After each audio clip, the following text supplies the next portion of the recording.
And Kayla also reached out for the number of citations issued from the dozen other cameras around the city. We'll have those numbers for you as soon as we have them to share. Tonight, News Center 7 is getting real about food inequality. Millions of households across the country are facing hunger, and a new USDA report claims that number is rising at an alarming rate. 1 in 8 households in the U.S. struggle to put food on the table, and many people are suffering in silence. It's taken a big toll on families and individuals. They're struggling. They're really struggling. So there is a lot of hunger, and it's across the United States. The rates of food insecurity were especially significant for Black and Hispanic families. One of the reasons food insecurity rose last year is that many pandemic benefits expired in 2022. Food insecurity is viewed as a public health issue, leading to chronic health conditions, increased anxiety, and depression. Well, daylight saving time is over, and this time change could impact some people's mental health. A new survey by the American Psychiatric Association shows 1 in 5 Americans say they are negatively affected by it. 2/3 of adults say they notice at least one behavioral change, from sleeping in more to feeling more tired or depressed. There are also people who are going to have a more severe form of this winter blues, feeling lonely, feeling depressed, stop having interest in the things that gave you pleasure. To ward off those winter blues, he recommends spending more time outdoors, frequent outdoor exercise, and taking breaks.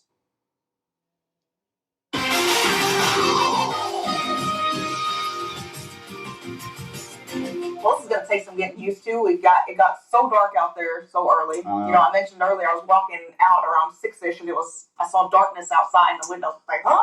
Darkness, my old friend. It's back. Yes, but it is. It won't be here forever. I mean, we're going to see, actually, in a little over a month or so, we'll have the winter solstice, so the days will be getting longer. But, yeah, I look forward to that. Yeah? Well, we look forward to sunshine. I don't like this early darkness. You look forward to warm temperatures as well, right? Yes. And we're seeing that the next few days, actually.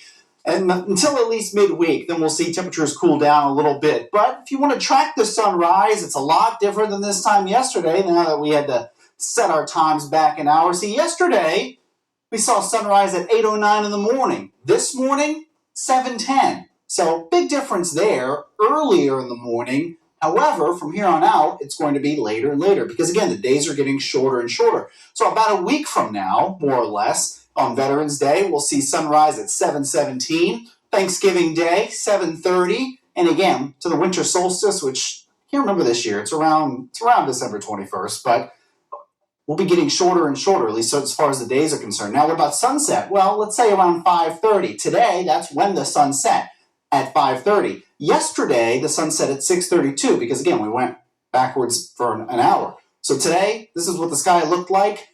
In about a week or so, you'll probably still see a little color, but the sun sets at 5:25, and then by Thanksgiving Day, it'll be not dark, but it'll be darker at about 5:16 p.m. And here, it's dark right now in downtown Dayton. 46 degrees, clear skies. Winds are out of the south-southeast, though. That's helping bring the temperature up a little bit. It was chilly this morning, though. Take a look. 37 degrees this morning. Most places actually down into the 30s. But a few places, especially our southern counties, just bottomed out in the low 40s. And it's a little bit cooler than this time yesterday. About a 3-degree difference in Dayton. Wapak, looking at a 9-degree difference there. 11-degree difference in Xenia. That's a little surprising. And no rain outside. 46 degrees the temperature in Dayton. And you can see some partly cloudy skies kind of coming in. Won't be completely overcast, but do expect some cloud cover tonight. That'll help keep temperatures a degree or two milder probably than this morning. No rain either. You have to go up to the northwest to see rain, and just across the Canadian border, you can see a little bit of snow up that way. But what about us? We've been talking about the chance for rain this week. Let's take a look.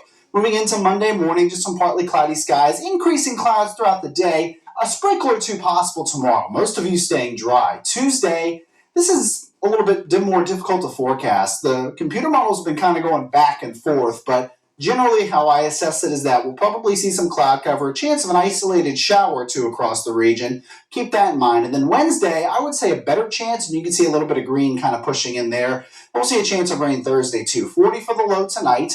And in the next several days, we're above average. We're typically in the upper 50s. We'll be in the 60s for the first half, and then trending down toward the end of the week.